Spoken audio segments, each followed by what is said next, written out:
आज मैं एक साथ यहां पर रुद्रपुर और बरहत विधानसभा सीट पर भारतीय जनता पार्टी के प्रत्याशियों के समर्थन में आप सब से अपील करने के लिए यहां आया हूं। भाइयों बहनों, कल ही आदरणीय प्रधानमंत्री जी देवरिया में देवरिया वासियों से भारतीय जनता पार्टी के समर्थन में अपील किए हैं। कल शिवरात्रि का आयोजन है। मैं इस अवसर पर सबसे पहले बाबा दुग्धेश्वर नाथ की इस पावन धरा को नमन करते हुए आप सभी को शिवरात्रि की हृदय से बधाई देता हूं और अपनी शुभकामनाएं भी देता हूं। भाइयों बहनों, शिवरात्रि के एक दिन पहले मुझे आपके पास आना पड़ा है। हर पार्टी को अपने प्रत्याशी देने का अधिकार है, लेकिन भाइयों बहनों, प्रत्याशी भी इस लायक हो कि उसके साथ जनता खड़ी हो सके और वह जनता के सुख दुख में सहभागी बन सके। समाजवादी पार्टी जैसी है वैसा ही उन्होंने अपना प्रत्याशी भी दिया है।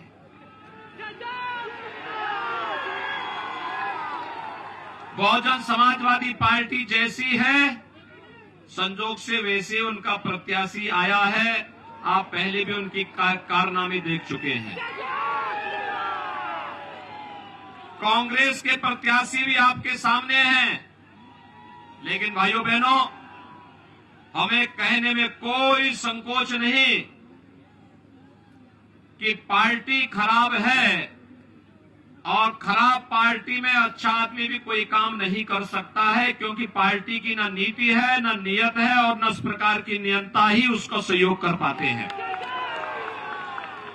ये भटके हुए दल हैं, दलदल में अटके हुए हैं और ये लोग केवल और केवल भारतीय जनता पार्टी के विजय रथ को रोकने के लिए एकजुट होकर के चुनाव लड़ रहे हैं।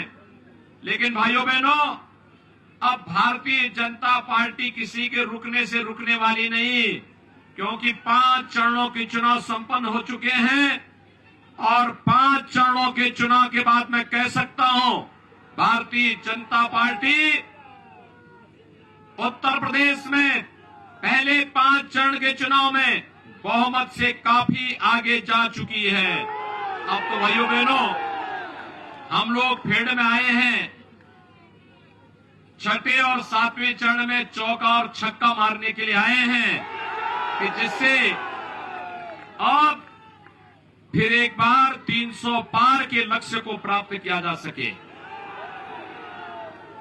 भाइयों बहनों, उत्तर प्रदेश में पिछले 5 साल के अंदर आपने भारतीय जनता पार्टी की सरकार की कार्यप्रणाली को देखा है। 5 साल के अंदर कहीं दंगा हुआ क्या? कोई गुंडागर्दी? सपा की सरकार में तो यहां थाना भी फूंका गया था, राइफल लूट ली गई थी, मालूम है ना? भारतीय जनता पार्टी की सरकार में दंगा नहीं होता है, अराजकता नहीं फैलती है। जितने पेशेवर माफिया और दंगाई थे वे भले ही आज चुनाव लड़ने के लिए आ गए हों, लेकिन 4.5 वर्ष तक बिलों के अंदर दुबके थे, फिर 10 मार्च के बाद बिलों के अंदर ही दुबक जाएंगे। भाइयों बहनों, आपने देखा होगा 5 चरण के दूसरे चरण के चुनाव के बाद का जो रुझान आया, उस रुझान को देखने के बाद समाजवादी पार्टी के तो कई नेताओं ने अपनी विदेश भागने की बुकिंग करनी शुरू कर दी। सब भाग रहे हैं, एकदम भाग रहे हैं। कोई इंग्लैंड भाग रहा है, कोई ऑस्ट्रेलिया भाग रहा है, जिसके पास क्षमता नहीं वो नेपाल भाग रहा है। लेकिन आप चिंता मत करिए, ये लोग कितना भी उछल कूद कर ले, जनता जनार्दन तय कर चुकी है और तय ये कर चुकी है कि जिसने सुरक्षा दिया है, जिसने सम्मान दिया है, जिसने विकास दिया है और जिसने प्रदेश के गौरव को बढ़ाया है, वही पार्टी फिर से सत्ता में आएगी और वह मात्र भारतीय जनता पार्टी है।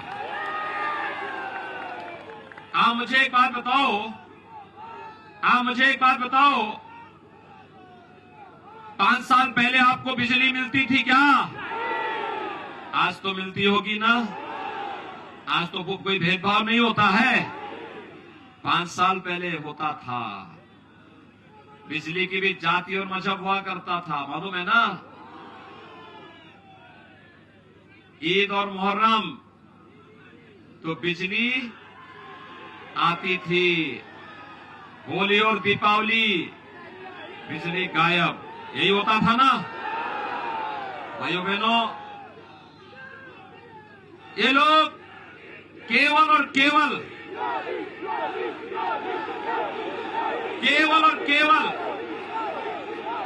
तुष्टीकरण की नीति पर चल करके भेदभाव करते थे, आस्था के साथ खिलवाड़ करते थे। लेकिन भारतीय जनता पार्टी ने तो सबको बिजली, पर्याप्त बिजली दे दी। आज बिजली की कमी नहीं है ना। मुझे एक बात बताओ, कोरोना कालखंड में इस सदी की सबसे बड़ी महामारी है। फ्री टेस्ट हुआ कि नहीं हुआ? फ्री टेस्ट, फ्री उपचार, फ्री वैक्सीन। कितने लोगों ने वैक्सीन ले लिया है? सभी लोग ले लिए। सड़क के उस पार सब लोग वैक्सीन ले लिए। वैक्सीन का पैसा तो नहीं लगा।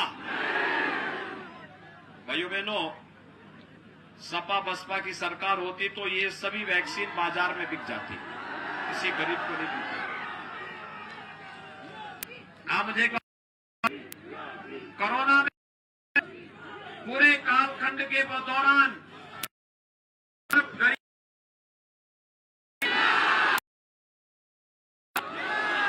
दाल भी, तेल भी, नमक भी मिलना है ना।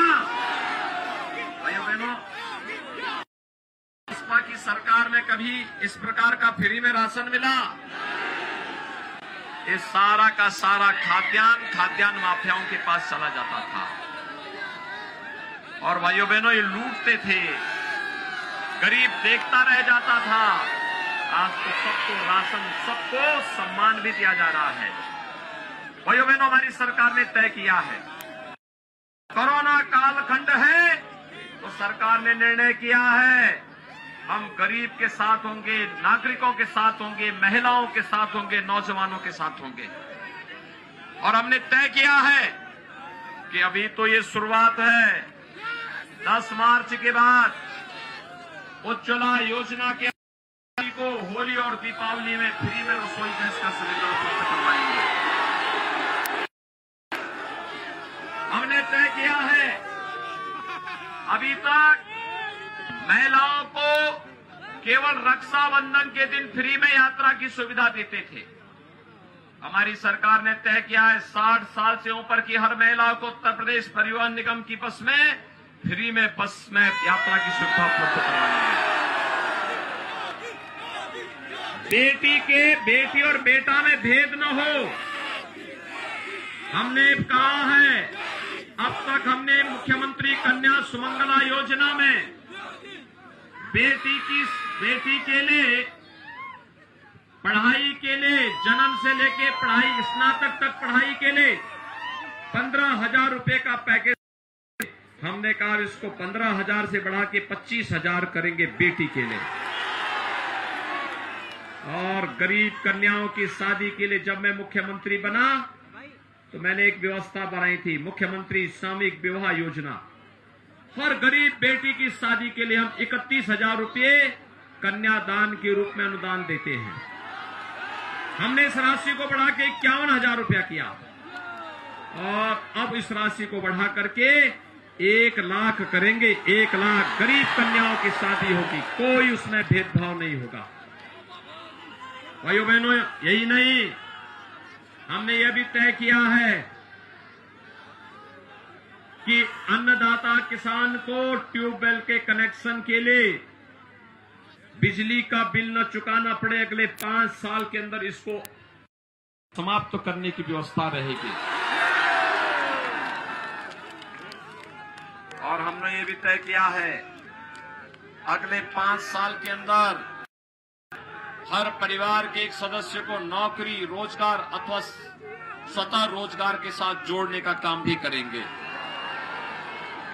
और भाइयों बहनों, 1 करोड़ नौजवानों को टैबलेट और स्मार्टफोन दे रहे हैं।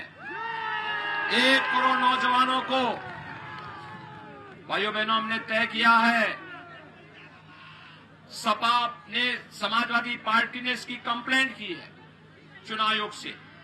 हमने तय किया है, आप कितना भी कंप्लेंट करिए, 10 मार्च के बाद इस संख्या को हम 2 करोड़ करेंगे और फिजिकल एक्सेस फ्री भी करेंगे। वे लोग परेशान हैं। मेरे पास ये संजीव कुमार सिंह जी आए थे कि दुग्धेश्वरनाथ मंदिर के सुंदरीकरण के लिए कुछ पैसा आ जाए। हमने कहा हम लोग देंगे। हर तीर्थ के लिए, हर धाम के लिए अयोध्या सज रही है। काशी विश्वनाथ धाम की चर्चा आपने सुनी होगी। मथुरा वृंदावन को सजाया जा रहा है। हर मंदिर और हर धाम को उसका स्वरूप प्रदान किया जा रहा है। बड़े बड़े विकास के कार्य हो रहे हैं। कहीं डिग्री कॉलेज, कहीं इंटर कॉलेज, कहीं ITI, कहीं पॉलिटेक्निक, कहीं विश्वविद्यालय, हाईवे, रेलवे,